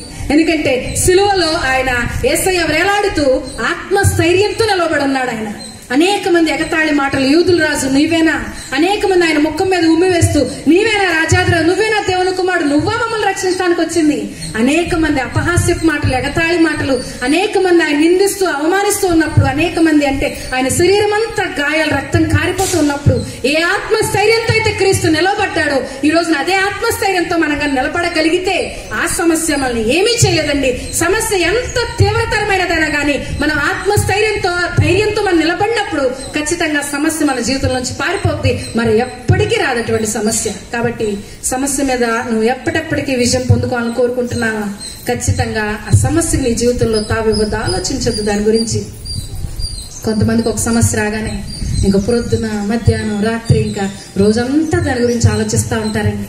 ఈ సమస్య నుంచి ఎలా బయటపడాలి, ఈ సమస్య ఎలాగా, ఈ సమస్య వల్ల కలిగే నష్టం ఏంటి, రకరకాల ఆలోచించి మనం చేయవలసిన దాన్ని, మనం పోరాడవలసిన దాన్ని మనం మర్చిపోతున్నాం. కాబట్టి ఖచ్చితంగా సమస్య నీ జీవితంలోకి వచ్చిన ఒక మాట గుర్తు చేసుకో, శత్రువు బలమంతటి మీద నాకు అధికారం ఇవ్వడానికి సిద్ధంగా ఉన్న దేవుడు. కాబట్టి శత్రువు బలాన్ని నేను అంచనా వేయను. శత్రువు ఎంత బలమో నాకు అనవసరం. శత్రువు బలం కన్నా నా దేవుని యొక్క బలం ఎంతో గొప్పది. కాబట్టి ఆ గొప్ప బలాన్ని నేను ఆశ్రయిస్తాను, ఆ గొప్ప బలం మీద నేను ఆనుకుని ఉంటానని దేవుని మీద నిలవబడి మరి శత్రువుని భయాన్ని జయించగలిగాడు దావీదు. రెండోదిగా చూసినట్లయితే మొదటి సమూయేలు గ్రంథం 17వ అధ్యాయం 37వ వచనం చూసినట్లయితే, సింహం యొక్క బలం నుండి, ఎలుగుబంటి యొక్క బలం నుండి నన్ను రక్షించిన యెహోవా ఈ ఫిలిష్తీయుని చేతుల నుండి కూడాను నన్ను విడిపించునని చెప్పాను. అందుకు సౌలు, పొమ్ము, యెహోవా నీకు తోడుగా ఉండును గాక అని దావీదుతో నేను. రెండవదిగా దావీదు చేసింది దేవుని ఎడల నమ్మకం ఉంచాడు. మొదటగా ఆ శత్రువుని లక్ష్య పెట్టలేదు, శత్రువు యొక్క బలాన్ని లక్ష్య పెట్టలేదు. మనం చేయవలసిన మన జీవితంలో అది సమస్య యొక్క తీవ్రతను మనం లక్ష్య పెట్టకూడదు. రెండవదిగా నమ్మిక ఉంచాలి. ఎవరి మీద నమ్మకం ఉంచాలి? మన మీద, దేవుని మీద, దేవుని యొక్క బలం మీద. ఆయన కాపాడుతాడని నమ్మాలి, ఆయన రక్షిస్తాడని నమ్మాలి. ఆ నమ్మకం ఎలాంటిదంటే, ఎప్పుడైతే నువ్వు ఆ భయాన్ని పరిపూర్ణంగా నీలో తీసేయాలంటే, మొదట ఆ సమస్యను చూడలేదు, చాలా బాగుంది, అక్కడతో ధైర్యం రాదండి, అక్కడతో నీ సమస్య పోదు, అక్కడతో నువ్వు జయం పొందుకున్నట్టు కాదు. నీవు భయం మీద పరిపూర్ణంగా జయం పొందుకోవాలంటే, ఎలాగైతే సమస్యను చూడటం మానివేశావో, సమస్యను చూసే కోణంలో మార్పును తీసుకొచ్చావో, అదే సమయంలో దేవుని మీద నమ్మకం ఉంచాలి. సౌలు అంటున్నాడు, అయ్యా ఇంత చిన్న బాలుడు కదా, నువ్వు చిన్నవాడివయ్యా, మరంత గొప్ప సూర్యుడితో ఎలా యుద్ధం చేస్తావు, చేయలేవేమో అంటే దావీదు ఏమంటున్నాడు? సింహం యొక్క బలము నుండి, ఎలుగుబంటి యొక్క బలము నుండి నన్ను కాపాడిన దేవుడు. ఎందుకంటే అరణ్యంలో ఒంటరిగా ఉన్నప్పుడు, అరణ్యంలో ఒంటరిగా వెళుతున్న సమయాల్లో మరి దావీదు యొక్క గొర్రె పిల్ల ఆ సింహము, ఎలుగుబంటి నోట్లో మింగివేసిన ఆ సమయంలో ఆ సింహపు నోటిని చీల్చి, ఆ ఎలుగుబంటి యొక్క నోటిని చీల్చి, ఆ నోటి మధ్యలో నుండి ఆ గొర్రె పిల్లని తీసుకుని వచ్చేవాడంట దావీదు. అంటే ఎంత ధైర్యం కావాలి! ఈ రోజున మనం ఒక పిల్లిని చూస్తేనే భయపడి పారిపోతాం. కానీ దావీదు సింహాన్ని ఎలుగుబంటితో పోరాడాడు. ఆ పోరాడిన ఆ బలాన్ని, ఆ అనుభవాన్ని ఇక్కడ జ్ఞాపకం చేసుకుంటున్నాడు. ఆ రోజున నేను ఒంటరిగా ఉన్నప్పుడు ఎవరు లేరు నా ప్రక్కన. ఈ రోజున అనేక మంది సమస్య వచ్చినప్పుడు అనుకుంటాం, ఎవరున్నారు నా ప్రక్కన? అమ్మ, నాన్న, లేకపోతే అక్క, చెల్లి, అన్న, తమ్ముడు, భార్య, భర్త, బిడ్డలు. ఎవరితో చెప్పుకోవాలి ఈ సమస్యని? ఎవరితో పంచుకోవాలి బాధని? ఎవరి భుజం మీద నేను ఆనుకోవాలి? అందరినీ చుట్టుపక్కల అన్ని చూస్తాం మనం. కాదండి, దావీదుతో ఎవరు లేరంట. దావీదు ఒంటరిగా ఉన్నాడు. ఆ సమయంలో అరణ్యంలో ఒంటరిగా ఉన్న ఆ సమయంలో నన్ను కాపాడు నా దేవుడు. ఎవరి బలం నుండి?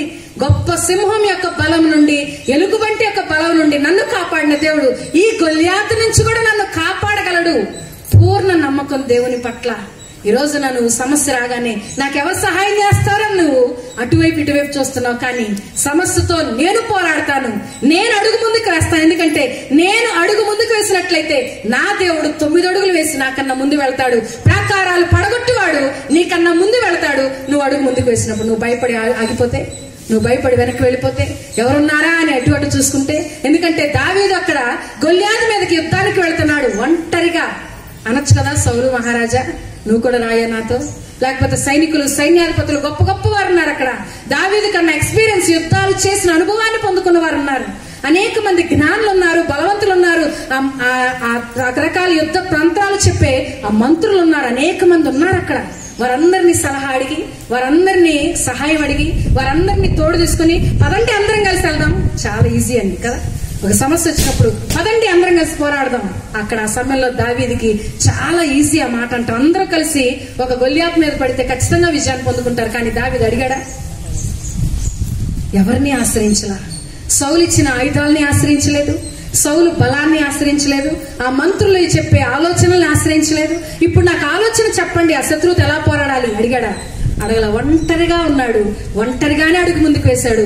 ఎవరు నాతో ఉన్నా లేకపోయినా నేను ఎవరు పెరట అడుగు ముందుకు వేస్తున్నాను? నా దేవుని పెరట నేను అడుగు ముందుకు వేస్తున్నాను. నాకు ఎవ్వరి సహాయం అక్కర్లేదు, కానీ నా దేవుడు నాకు తోడుగా ఉన్నాడు. నా దేవుని చేయి పట్టుకుని నేను వెళ్తున్నాను. ఎవరి ఆశ్రయం నాకు అక్కర్లేదు, ఎవరి సహాయం నాకు అక్కర్లేదు, ఎవరి తోడు నాకు అక్కర్లేదు, ఎవరి ధైర్యం నాకు అక్కర్లేదు అని ఒంటరిగా అడుగు ముందుకు వేశాడండి. ఈ రోజు నా దేవుడు నీకు సహాయం చేయాలి అంటే నీవు సమస్యతో పోరాడే విధానం, సమస్యను చూసే విధానం, లేకపోతే సమస్యతో నువ్వు పోరాడే విధానం, నువ్వు ఒంటరిగా పోరాడలేని అనుకుంటున్నావు. ఎప్పుడైతే ఆ బలహీనత నీలో తీసేసి పోరాడేది నేను కాదు, నేను బలహీనున్నే, కానీ నాలో ఉన్నవాడు శక్తిమంతుడు, నాతో ఉన్నవాడు గొప్ప బలవంతుడు నమ్మిక ఇచ్చినట్లయితే, నమ్మిక మొదట నువ్వు చూసే సమస్యను చూసే కోణంలో మార్పు రావాలి. ఎప్పుడైతే నువ్వు సమస్యను చూసే కోణంలో మార్పు వస్తుందో ఆటోమేటిక్ గా నీలో ఆత్మస్థైర్యం వస్తుంది. రెండవదిగా ఎప్పుడైతే నీలో ఆత్మస్థైర్యం వస్తుందో అలాగ అడుగు ముందుకు వేయటం కాదు, కానీ దేవుని మీద నమ్మకం ఉంచాలి, దేవుని చేయి పట్టుకోవాలి. ఎవరి మీదో కాదు ఆశ్రయించాల్సిందిగా పదండి వెళదామని అక్కడున్న వారిని దావీదు అడగలేదు, సహాయం అడగలేదు, ఎవరి మీద ఆధారపడలేదు. కానీ యెహోవా నామం పేరిట గొల్యాతు మీదకి యుద్ధానికి వెళ్ళాడంట. ఈ రోజున ఒక సమస్య మీదకి నువ్వు యుద్ధానికి వెళ్ళవలసింది. అందరితో చెప్పుకొని, అందరూ సహాయం తీసుకొని, అందరి మీద ఆధారపడి, అందరూ చేపట్టుకుని సమస్యతో నువ్వు పోరాటం కాదు, కానీ ఒంటరిగా నువ్వు దేవుని చేపట్టుకో. ఎందుకంటే ఈ మనుషుల సహాయం వ్యర్థం అంటున్నాడు ఆయన. రాజుల సహాయం వ్యర్థం. ఈ మనుషులు నీకు చేయగలిగితే ఎంత చేయగలరు? ఎంత చేస్తారు ఆలోచించండి. ఒక మనిషి నీకు డబ్బు ఇవ్వాలి, ఆర్థికపరమైన సమస్యలు వస్తున్నాయి, మనం ఖచ్చితంగా మనుషుల మీద ఆధారపడతాం, వాళ్ళ మీద వీళ్ళ మీద అనుకుంటాం. మనం ఎంత ఇవ్వగలరు? వాళ్ళు 100, 1000 రూపాయలు, 10,000, 1,00,000 లిమిట్ ఉంటుంది. మనుషులు చేసే సహాయానికి లిమిట్ ఉంటుంది, ఇంతే చేయగలరు. వారికి కొన్ని పరిధులు ఉంటాయి. ఎవరికైనా గానీ, అది తల్లి తండ్రి ఎవరికైనా గానీ ఒక లిమిట్ ఉంటుంది. ఇంత చేయగలరు సహాయం. కానీ దేవునికి లిమిట్ ఉందా? నువ్వు పట్టజాలనంత ఆకాశాన్ని విప్పి, ఆయన ఆకాశ వాకిండ్లను విప్పి ఆయన సహాయం చేయడానికి సిద్ధంగా ఉన్నాడు. నువ్వు పట్టుకోలేనంత దీవెనలు కురిపించడానికి సిద్ధంగా ఉన్నాడు. అంత గొప్ప దేవుడు మనకుండగా ఎవరి మీద మనం ఆధారపడుతున్నాం? దేవుని నమ్మిక ఉంచినట్లయితే పూర్ణ నమ్మకం, నీవు తప్ప నాకెవ్వరు లేరయ్యా, నేను నీ చేయి పట్టుకుని అడుగు ముందుకు వేస్తున్నాను దేవా, ఈ సమస్య నేను నీ మీద ఆనుకుని నేను ముందుకు వెళ్తున్నాను, ఖచ్చితంగా ఈ సమస్య మీద నాకు జయం ఇవ్వగలవు అని ఆయన మీద ఆధారపడి ఆయన చేయి పట్టుకుని ముందుకు సాగినట్లయితే దావీదుకు జయం ఇచ్చిన దేవుడు ఈరోజు నీకు నాకు ఇవ్వడానికి కూడా సిద్ధంగా ఉన్నాడు.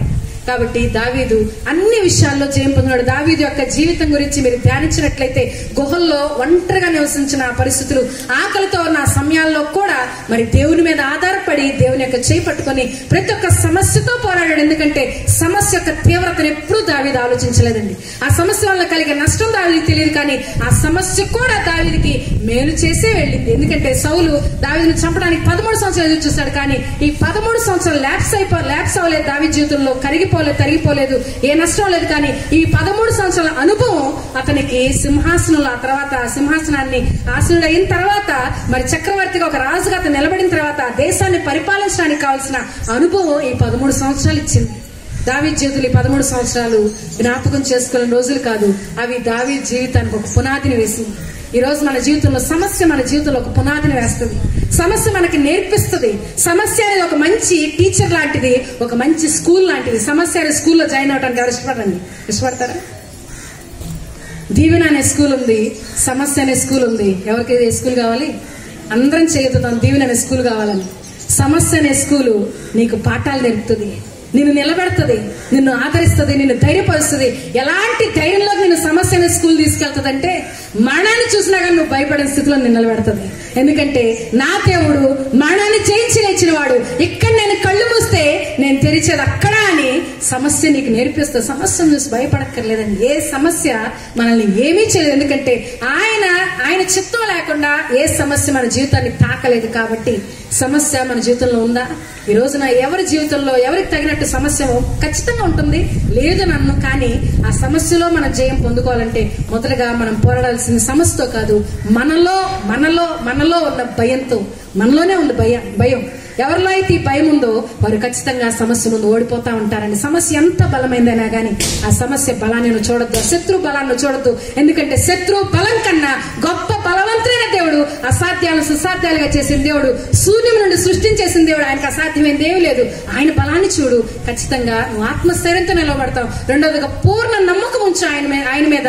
ఎవరో నాకు సహాయం చేస్తారు, ఎవరో రావాలి, ఎవరో ఏదో చేయాలి, కానీ నేను అడుగు ముందుకు వేస్తాను. నా దేవుడు నాకు సాయం చేయడానికి సిద్ధంగా ఉన్నాడు. సమస్త పోరాడేది నేను కాదు, కానీ నా పక్షాన ఆయన పోరాడతాడు. నేను ఊరక నిలబడితే చాలు, యుద్ధము యెహోవాదని నమ్మి ఆ బలవంతుడైన దేవుణ్ణి సమస్యను సమర్పించుకో. ఖచ్చితంగా వెలుగు నీకు చీకట్లో ఉన్న నీకు వెలుగునిస్తాడు, ఆపదలో ఉన్న నీకు రక్షణగా నిలబడతాడు.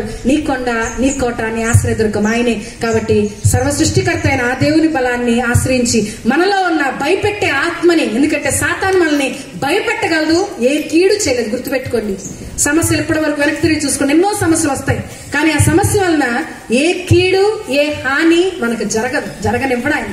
ఎందుకంటే సమస్యలతో మనకు పాఠాలు నేర్పిస్తూ ఉంటాడు. సమస్యలు తీవ్రతరం అవి ఎంత పెరుగుతున్నా గానీ వాటన్నిటి మీద జయమిస్తూ ఆయన ముందుకు తీసుకువెళ్తాడు. ఎక్కడా మనల్ని ఓడిపోనిచ్చే దేవుడు కాదు, ఎందుకంటే ఆయన ఓడిపోని దేవుడు, ఓటమి ఎరుగని దేవుడు. ఈ రోజున నీకు కూడా జయమి ఇవ్వడానికి సిద్ధంగా ఉన్నాడు. కానీ నీలో ఉన్న భయంతో నువ్వు పోరాడగలిగితే, భయం పోవాలంటే రెండు మనం చేయాలి ఈ రోజున. ఒకటి, సమస్యకి అసలు ప్రాముఖ్యతనివ్వద్దు, సమస్య గురించి ఆలోచించొద్దు, ఆ సమస్య వల్ల వచ్చే నష్టాన్ని ఆలోచించొద్దు. రెండవదిగా దేవుని యెడల పూర్ణ నమ్మకం ఉంచు. నాకు రక్షణ ఇచ్చిన దేవుడు, నన్ను ఏర్పాటు చేసుకున్న దేవుడు ఖచ్చితంగా నాకు విజయం ఇస్తాడు అని ఆయన మీద పరిపూర్ణంగా అనుకో. ఖచ్చితంగా నిన్ను దేవుడు జయమిస్తాడు. ఆ భయాన్ని జయించు, దావీదు వలె విజయాన్ని పొందుకో. నీ మీద శత్రువు దండుతో దిగొచ్చినా కానీ ఆ శత్రువే తొట్టి కూలిపోతుంది తప్పితే నీకు ఏ హాని ఏ కీడు జరగదు. దేవుడు ఇచ్చిన వాక్యాన్ని దీవించి ఆశీర్వదించునుగా. అందరూ లేచి నిలబడినట్లయితే ఒక పాట పాడుకొని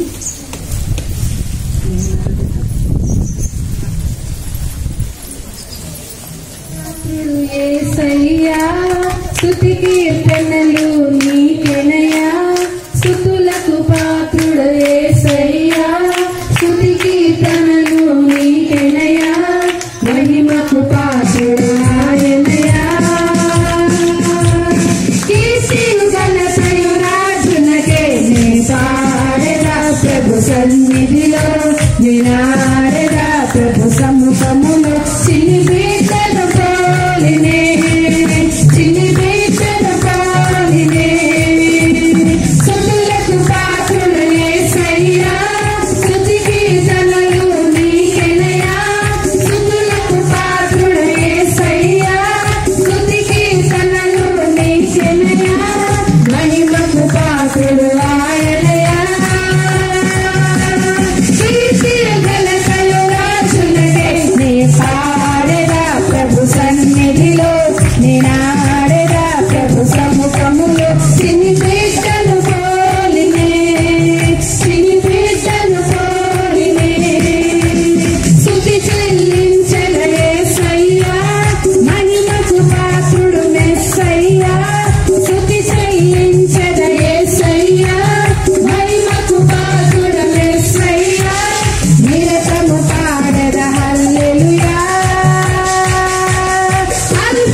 సన్నిధిలో నిరాహారగా ప్రభు సముఖములో చిన్ని పీటలు పోలినే చిన్ని పీటలు పోలినే స్తుతులకు పాత్రుడు యేసయ్యా స్తుతి కీర్తనలు నీకెనయ్యా స్తుతులకు పాత్రుడు యేసయ్యా స్తుతి కీర్తనలు నీకెనయ్యా మహిమకు పాత్రుడు ఆయనయ్యా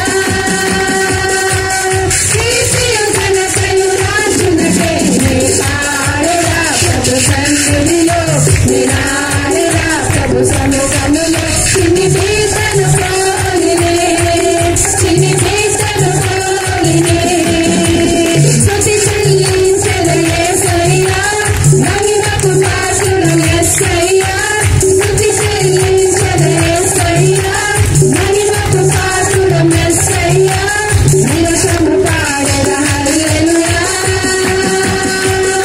అల్ఫామేగయు నీవెనయ్యా నే పాడెదా ప్రభు సన్నిధిలో నిరాడెదా ప్రభు సముఖములో చిన్ని పీటలు పోలినే చిన్ని పీటలు పోలినే స్తుతి చెల్లించెదను యేసయ్యా మహిమకు పాత్రుడు యేసయ్యా స్తుతి చెల్లించెదను యేసయ్యా మహిమకు పాత్రుడు యేసయ్యా నిరసము పాడెదా హల్లెలూయా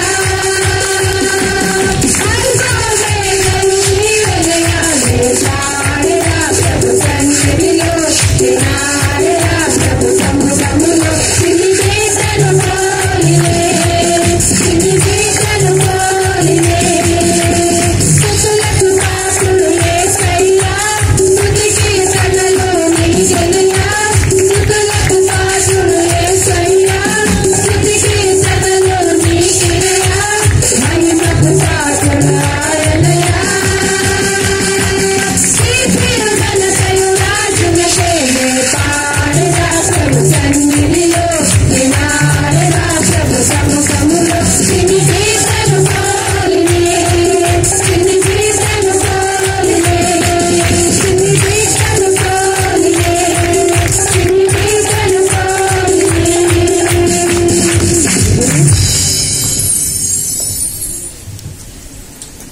సమూచుకున్నాం ప్రార్థన.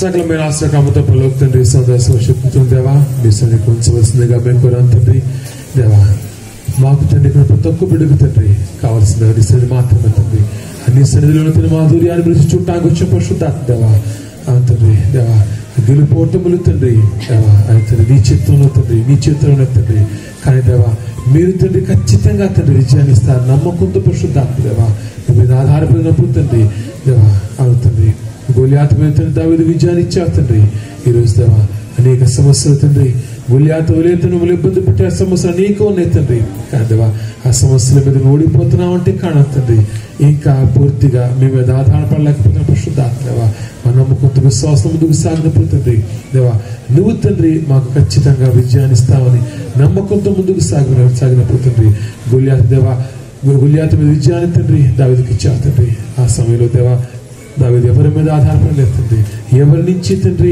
ఇటువంటి సహాయాన్ని అర్పించలేదు కానీ తండ్రి నీవే మాత్రమే చూశారు తండ్రి మేము కూడా ఈరోజు తండ్రి ఆ సమస్య ఎటువంటిదైనా కానీ తండ్రి నీ వైపుకు మాత్రమే చూడబోతున్న పరిశుద్ధాత్మ ఖచ్చితంగా తండ్రి 100% తండ్రి విజయాన్ని ఇవ్వగల శక్తివంతుడు మీరు మాతో పరిశుద్ధాత్మ ఎందువల్ల తండ్రి ఎందు నిమిత్తం కంగారు పడుతున్నావు తండ్రి ఎందు నిమిత్తం తండ్రి భయపడి వెనకడుగు వేస్తున్నావు దేవా ఈరోజు తండ్రి మమ్మల్ని పరీక్షించుకున్నావు పరిశుద్ధాత్మ దేవా ఇంకా ముందుకు బలంగా ముందుకు సాగుగా సాయించవలసిన తండ్రి మధ్యాహ్నం దేవ రాజమండ్రిలో తండ్రి సాయంకాలం తిరిగి తండ్రి కాకినాడలో ఒక్కొక్క ప్రాంతంలో తండ్రి దేవా ఆరాధన జరగబోతున్న పరిశుద్ధాత్మ దేవా మీ యొక్క సన్నిధి తండ్రి ఈ 3 ఆరాధనల గురించి వస్తుందిగా ఇక్కడ ప్రతి ఒక్క దేవా తిరిగి తండ్రి వచ్చి ఆదివారం అందరం కలిసి తండ్రి మీ యొక్క సందులో శుద్ధించగలిపొచ్చింది ప్రతి ఒక్క బిడ్డ తండ్రి బెస్ట్ చూస్తే ఈ సంఘం ప్రతి ఒక్క బిడ్డ దేవా మీ యొక్క రకాల మీద కాచి కాపాల్సిందిగా ఏ స్పర్శుద్ధ నామములో విడిచిన తండ్రి ఆమేన్.